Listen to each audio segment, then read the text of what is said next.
अस्सलाम वालेकुम स्टूडेंट्स। आज हमारा 7th लेक्चर है मॉडर्न फिज़िक्स का।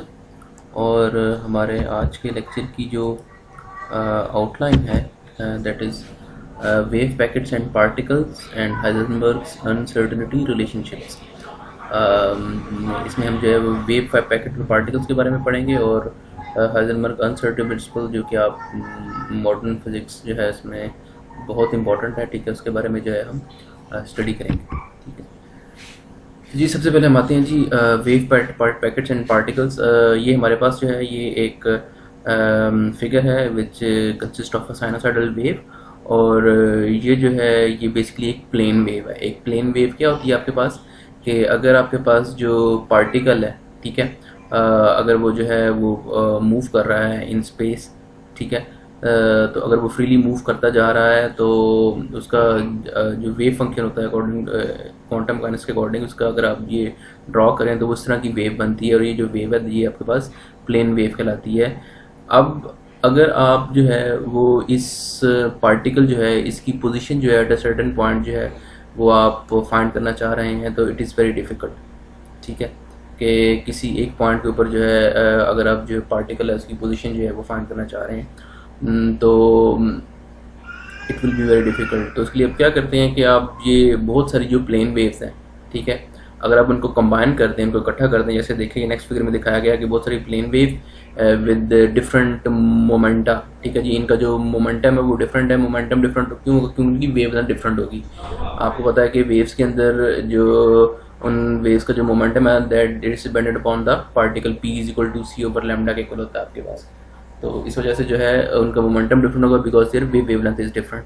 तो ये जो प्लेन वेव्स को जब आप कंबाइन करें तो उनकी सुपर पोजिशन से ये भी जो है ये जो है ये वेव्स के अंदर आपने पढ़ा हुआ है कि अगर बहुत सारी वेव्स जो हैं वो उनको अगर आप उनको जो है वो आपस में जो है वो ज्वाइन करें, ठीक है, या इस तरह उनको इकट्ठा करें, सुपरपोज करें, तो उनमें कंस्ट्रक्टिव और डिस्ट्रक्टिव इंटरफेरेंस की वजह से जो है वो एक रिजल्टेंट वेव बनती है which is called superposition wave जो है, ठीक है। तो चूँकि जो है वो अगर पार्टिकल्स फ्री स्पेस में मूव कर रहा है फ्रीली तो उसकी जो पोजीशन है दैट वो डिटरमिन करना डिफ़िकल्ट होगा, ठीक है, या उसकी वेवलेंथ मेजर करना जो है दैट विल बी डिफ़िकल्ट। तो आप क्या करते हैं कि कुछ जब सुपरपोज करेंगे तो सुपरपोज करने की वजह से जो रिजल्टेंट वेव आएगी आपके पास, ठीक है। अब वो जो वेव है, अब इसमें देखें ये जो वेव थी इसकी कोई सर्टेन लिमिट नहीं थी, ठीक है। अब ये जब जो सुपरपोज्ड वेव आ रही है अब इसकी सर्टेन लिमिट आ गई है, ठीक है, यानी कि ये डेल्टा एक्स यानी कि यहाँ से लेकर यहाँ तक, इस केस में जो इसकी लिमिट थी वो एक्स, ये इस तरफ और इस तरफ, ये इसकी कोई लिमिट नहीं थी, ये positive infinity and that is negative infinity. और ये जो सुपरपोज्ड वेव आएगी आपके पास, this wave is basically known as a wave packet. कि जब प्लेन वेव, जब बहुत सारी plane waves having different momenta when they superpose with each other, तो जो रिजल्टेंट आपके पास वेव आती है due to the constructive and destructive interference of the superposed waves, उस वेव को जो है आप वेव पैकेट का नाम देते हैं, ठीक है जी। So a wave packet is a localised wave found only within a certain region of space that consist of many superpositioned sinusoidal plane waves with slightly different momentum, ठीक है। जैसे ये देखें कि बहुत सारी साइनोसॉइडल वेव्स हैं, इनका मोमेंटा डिफरेंट होगा, ठीक है। जब वो सुपरपोज होंगी तो उससे आपके पास जो सुपर पोज्ड वेव आएगी that will be termed as a wave packet. So this is the definition of a wave packet. अब नेक्स्ट जो हमारे पास हाइजेनबर्ग्स अनसर्टेनिटी रिलेशनशिप्स हैं। अब ये जो हाइजेनबर्ग अनसर्टेनिटी प्रिंसिपल है इसकी जो बेसिस है वो क्वांटम मैकेनिक्स हैं, ठीक है जी। आपको पता है कि क्वांटम मैकेनिक्स के अंदर हम यूजली जो है वो एटॉमिक और सब एटॉमिक जो लेवल्स हैं उनके ऊपर जो वो डील कर रहे होते हैं, यानी कि हम बहुत जो छोटे छोटे आप कह लो कि पार्टिकल्स हैं उनके बारे में जो है हम स्टडी करते हैं। और वहाँ पे जो है वो यानी कि आप कह लें कि माइक्रो और नैनो लेवल के ऊपर जाकर जो है वो क्वांटम मैकेनिक्स जो है वो एप्लीकेबल होती है। तो वहाँ पर अगर आप कोई मेजरमेंट्स करते हैं तो उन मेजरमेंट्स के अंदर जो है वो अनसर्टेनिटी आती है। This was told by Heisenberg के जब भी आप क्वांटम लेवल के ऊपर जो है वो मेजरमेंट्स करेंगे so there will be definitely some uncertainty in that measurement. अब इस चीज़ को जो है वो समझने के लिए हम ये एक एग्जांपल लेते हैं, ये एक थॉट एक्सपेरिमेंट करते हैं, ठीक है। लेट्स सपोज के हमारे पास जो है वो एक आप कह लें कि पावरफुल लाइट माइक्रोस्कोप है। और हम उस लाइट माइक्रोस्कोप की मदद से जो है वो एक इलेक्ट्रॉन को जो है वो ऑब्जर्व करना चाह रहे हैं। लेट्स सपोज कि ये वो इंस्ट्रूमेंट है जिससे हम जो है वो देखना चाह रहे हैं या जिससे हम मेजरमेंट करना चाह रहे हैं, और दिस इज़ ओवर आई, ठीक है। तो डेफिनेटली जो है वो उस लाइट माइक्रोस्कोप की वजह से जो है वो आप कह लें कि वेव्स जो है या जो फोटॉन्स हैं वो फॉल करेगी of certain wavelength on the particles. और ये भी हम जो है वो प्रीवियस ये भी हमने जो है वो पहले जो है वो देखा था कि आप अगर आप किसी पार्टिकल को ऑब्जर्व करना चाह रहे हैं तो उसकी जो वेवलेंथ है that should be comparable with the size of that particle. Let's suppose अगर हम इलेक्ट्रॉन को जो है वो मेजर करना चाह रहे हैं, इलेक्ट्रॉन की पोजीशन को, then the wavelength of the incident photons must be comparable with the size of the electron, ठीक है। तो उसका मतलब है कि हमें जो वेवलेंथ है वो बहुत स्मॉल चाहिए, क्योंकि इलेक्ट्रॉन का होता है कि साइज जो है दैट इज़ ये एटम के अंदर भी जो है वो बहुत स्मॉल साइज होता है इसका, ठीक है। सो वेवलेंथ जो है ये P is equal to c over lambda, this is the relation for the momentum of the incident photons, ठीक है जी। तो फोटॉन्स की वेवलेंथ जो है वो बहुत कम होगी। वेवलेंथ कम होने का मतलब क्या है, वेवलेंथ जो है ये इनडायरेक्टली एनर्जी को करस्पॉन्ड करता है, ठीक है। जितनी वेवलेंथ कम होगी इसका मतलब है कि उसकी एनर्जी उतनी ही ज़्यादा है, तो हमें उतनी ही ज़्यादा एनर्जेटिक फोटॉन्स जो हैं वो फॉल कराने पड़ेंगे ऑन दीज पार्टिकल्स। और इस केस में जो पार्टिकल है वो इलेक्ट्रॉन। अब होगा क्या कि अगर आप वो स्मॉलर यानी कि बहुत छोटी वेवलेंथ की जो फोटॉन्स हैं वो जब आप फॉल करवाएंगे इस इलेक्ट्रॉन के ऊपर तो वो इससे स्ट्राइक करेंगे। और आपको पता है कि किस तरह हम कोई चीज़ देखते हैं, अगर आपने इसकी पोजीशन जो है वो फाइंड करनी है तो आप क्या करेंगे, लाइट इसके ऊपर फॉल करेगी, फॉल करके रिफ्लेक्ट बैक होगी, तो उसकी रिफ्लेक्शन की वजह से जो इसका हमें इमेज नज़र आएगा। अब क्या होगा, क्योंकि फोटॉन का साइज़ बहुत स्मॉल होता है, इस वजह से उसको देखने के लिए अगर आप किसी वेव का यूज़ कर रहे हैं तो that wave should be of that the wavelength of that wave should be comparable with the size of the electron. तो उसकी जो वेवलेंथ है वो बहुत स्मॉल होगी, तो जब स्मॉलर वेवलेंथ जो है वो इलेक्ट्रॉन के साथ स्ट्राइक करेगी तो डेफिनेटली उनका कोलिजन होगा। जब कोलिजन होगा तो वो जो फोटॉन है that will transfer some energy to the electron. अब चूंकि फोटॉन की वेवलेंथ बहुत कम है, वेवलेंथ कम होने का मतलब ये है कि उसकी एनर्जी बहुत ज़्यादा है। जब ये हाईली एनर्जेटिक फोटॉन इलेक्ट्रॉन के साथ स्ट्राइक करेगा तो वो रिफ्लेक्ट बैक तो हो जाएगा, हमें इसका इमेज नज़र आ जाएगा। लेकिन हम ये प्रीवियसली जो है वो पढ़ के आ चुके हैं कि जब भी फोटॉन और इलेक्ट्रॉन का होता है कोलिजन तो जो फोटॉन है that transfers energy to the electron. तो चूँकि फोटॉन की एनर्जी ऑलरेडी वेरी हाई है, तो जब इलेक्ट्रॉन जो है जब वो फोटॉन इलेक्ट्रॉन के साथ टकराएगा तो वो अपनी एनर्जी से ट्रांसफर करेगा जो कि इलेक्ट्रॉन की काइनेटिक एनर्जी की फॉर्म में अपीयर होगी। तो उसका मतलब है कि इलेक्ट्रॉन जो है वो जो कि इस पोजीशन पे था, जैसे ही फोटॉन से स्ट्राइक किया जाके इमेज तो हमारे पास बन गया, लेकिन उसी लम्हे जो इलेक्ट्रॉन है वो एनर्जी अब्जॉर्ब करके तो किसी दूसरी तरफ जो है वो मूव कर जाएगा due to its kinetic energy. क्योंकि आपको पता है कि उसको एनर्जी मिली है तो वो एनर्जी उसकी काइनेटिक एनर्जी की फॉर्म में अपीयर होगी। तो काइनेटिक एनर्जी का मतलब क्या है, kinetic energy equal to half M V square. इसका मतलब उसकी मास तो चेंज नहीं होगी, इसका मतलब उसकी वेलोसिटी चेंज हो जाएगी। तो उसकी वेलोसिटी जो है वो बेसिकली इंक्रीज कर जाएगी, और जब उसकी वेलोसिटी इंक्रीज करेगी इसका मतलब क्या है कि जो है वो जो उसकी पोजीशन है वो चेंज हो गई, ठीक है। यानी कि जिस पोजीशन पे हमें फोटोन इधर से स्ट्राइक करेगा, एनर्जी ट्रांसफर करेगा, इलेक्ट्रॉन इधर से निकल गया, लेकिन जब ये रिफ्लेक्ट होके आई में आएगा वापस तो हमें जो इलेक्ट्रॉन है वो यहीं पर नज़र आएगा, लेकिन उसी लम्हे जो इलेक्ट्रॉन है वो मूव करके किसी और पोजीशन पे जा चुका होगा। तो इस तरह आप कह सकते हैं कि जो इलेक्ट्रॉन की पोजीशन हमने मेजर की है that position will not be accurate, ठीक है। There will be some kind of uncertainty in the measurement of the position of the electron. इसी से जो है वो हाइजेनबर्ग अनसर्टेनिटी प्रिंसिपल जो है वो जनरेट होता है। हाइजेनबर्ग ने कहा था कि जो अनसर्टेनिटी इन पोजीशन है, ठीक है, और जो अनसर्टेनिटी ये डेल्टा एक्स पोजीशन को रिप्रेजेंट कर रहा है, और पी जो है दिस द मोमेंटम। ये चूंकि अब एक्स एक्सिस की बात कर रहे हैं तो ये momentum along X axis that is greater than equal to H over 2 pi के इक्वल आएगा आपके पास, ठीक है जी। और ये एच जो है that is the Planck's constant, ठीक है जी। ये बताया था ये हाइजेनबर्ग ने जो है ये प्रिंसिपल दिया था, ठीक है, कि the product of uncertainty in position and the product of uncertainty in momentum is greater than equal to H over 2 pi where H is the Planck's constant. अब इसका मतलब है अगर आप इन दोनों का आपस में देखें रिलेशन, तो इन दोनों का चूंकि ये जो है this is nearly equal to a constant, क्योंकि एच आपको पता है प्लांक्स कांस्टेंट है, 2 पाई भी कांस्टेंट है, तो ओवरऑल जो वैल्यू आएगी इट विल बी कांस्टेंट। तो आप ये मैथमेटिक्स में पढ़ चुके हैं कि अगर ये कांस्टेंट वैल्यू आ रही है तो उसका मतलब है कि अगर आप पोजीशन एक्यूरेटली मेजर करना चाह रहे हैं, यानी कि उसमें जो अनसर्टेनिटी है वो उसकी कम से कम हो अगर आप चाहते हैं, तो अकॉर्डिंग टू दिस प्रिंसिपल जो मोमेंटम आप उसका मेजर करेंगे उसमें अनसर्टेनिटी उतनी ही ज़्यादा होगी आपके पास। ठीक है, जिस तरह लेट्स सपोज कि इसकी वैल्यू जो है सपोज ये इट इज इक्वल टू 10। ठीक है, तो अगर ये 1 है तो इसकी वैल्यू क्या होनी चाहिए, इसकी वैल्यू 10 होनी चाहिए। अगर ये 10 होगी तो ये 1 × 10 जो सा ये 10 के इक्वल आएगा ना आपके पास। इसी तरह अगर इसकी वैल्यू 2 है तो उसकी वैल्यू क्या होगी, 5 होगी। अगर इसकी वैल्यू 5 है तो इसकी वैल्यू क्या होगी, 2 होनी चाहिए। अगर जो है सिमिलरली इसकी वैल्यू 10 है तो उसकी वैल्यू क्या होनी चाहिए, 1 होनी चाहिए। इसी तरह अगर इसकी वैल्यू कम हो, यानी कि पोजीशन में अगर आप अनसर्टेनिटी कम चाहते हैं तो ऑटोमेटिकली आपके पास जो मोमेंटम है उसके अंदर अनसर्टेनिटी जो है दैट विल इंक्रीज। ठीक है, तो ये आपके पास हाइजेनबर्ग अनसर्टेनिटी प्रिंसिपल है कि आप जो है वो पोजीशन और momentum at the same time जो है वो एक्यूरेटली मेजर नहीं कर सकते। अगर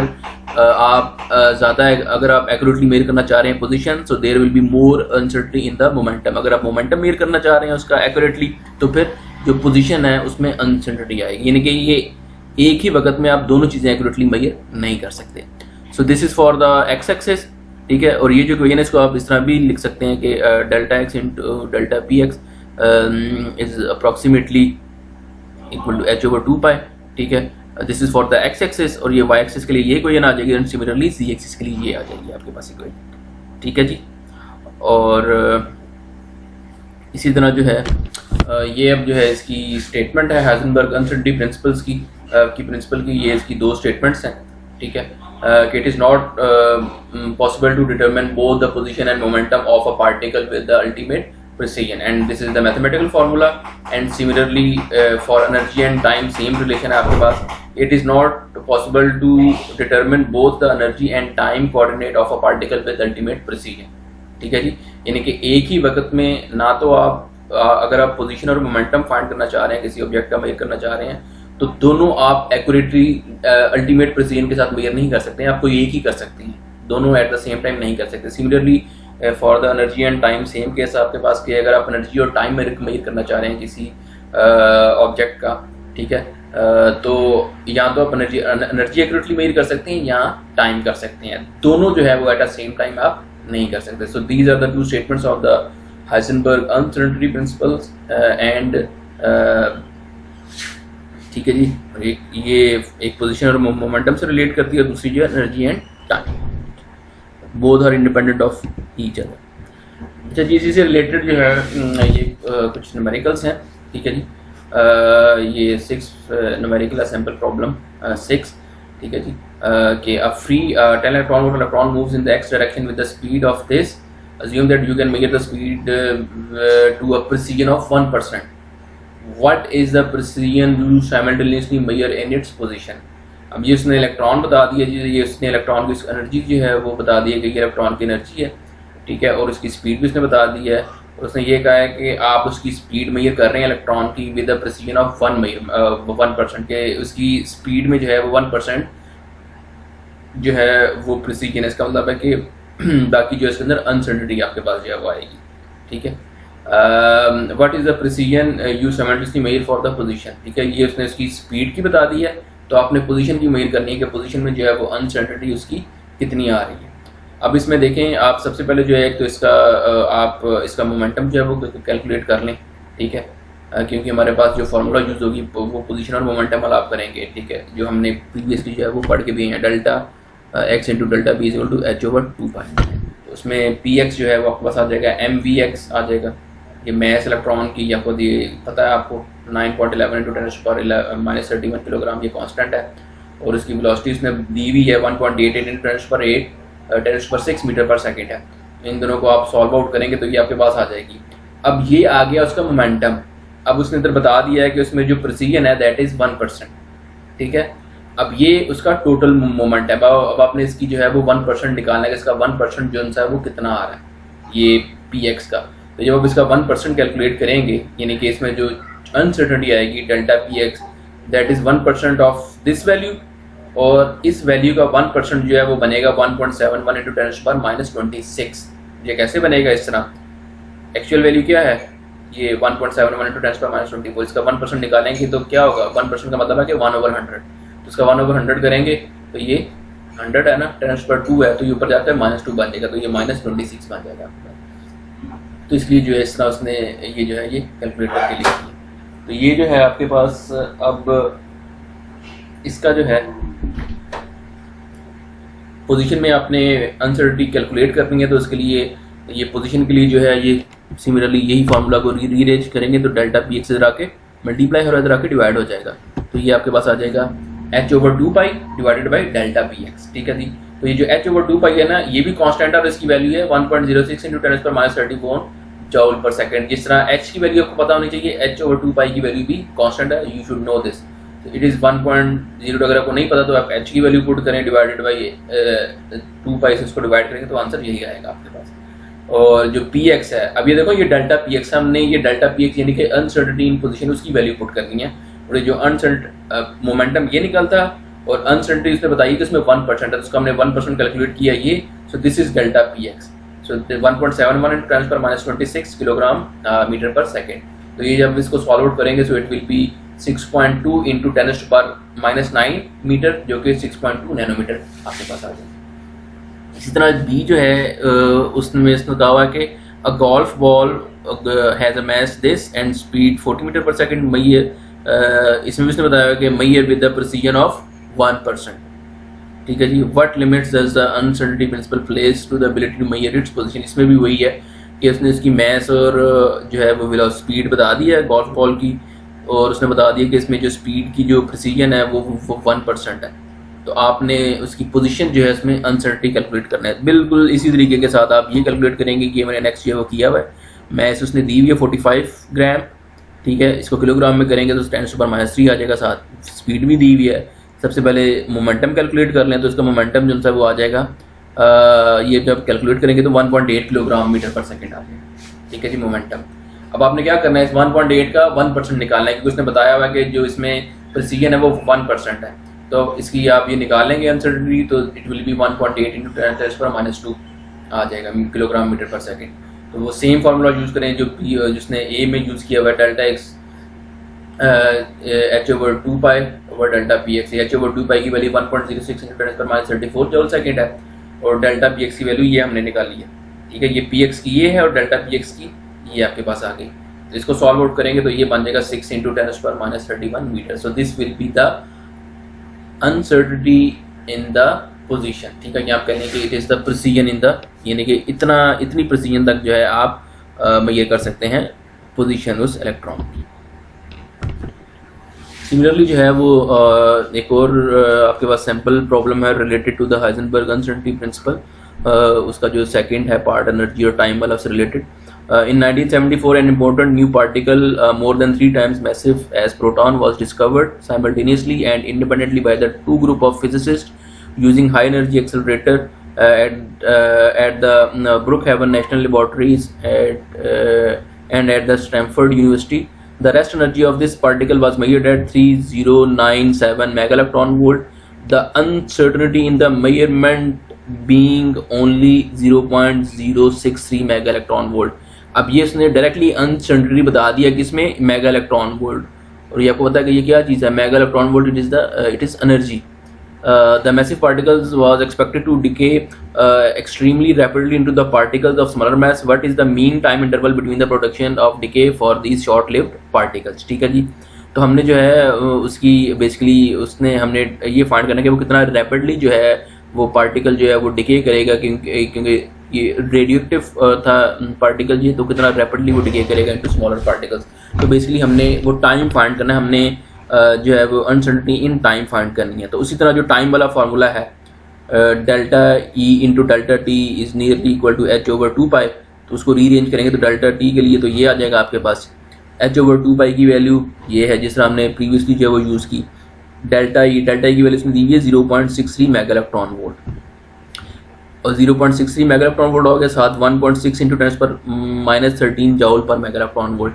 अब ये जो उसने फैक्टर मल्टीप्लाई किया है ना, ये उसने किया है to convert mega electron volt into joules. आपको पता है कि ये जब आप इक्वेशंस के अंदर वैल्यूज पुट करते हैं तो they should be in their SI units. तो मेगा इलेक्ट्रॉन वोल्ट जो है ना, इट इज़ द ये जो है इट इज़ नॉट द आप कह लो कि it is not the SI unit, ठीक है जी, एसआई यूनिट है वो जाउल है। तो मेगा इलेक्ट्रॉन वोल्ट से जाउल में जाने के लिए आप इस चीज़ से मल्टीप्लाई करते हैं 1.6 इंटू 10⁻13 के साथ, ठीक है जी। तो ये जब आप करेंगे तो इसको सॉल्व आउट कर लें तो ये आपके पास जो है ये टाइम आ जाएगा आपके पास। तो इतने शॉर्ट टाइम के अंदर जो है वो पार्टिकल जो है वो डिके करके जो है वो कन्वर्ट हो जाएगा इनटू अदर स्मॉलर पार्टिकल्स।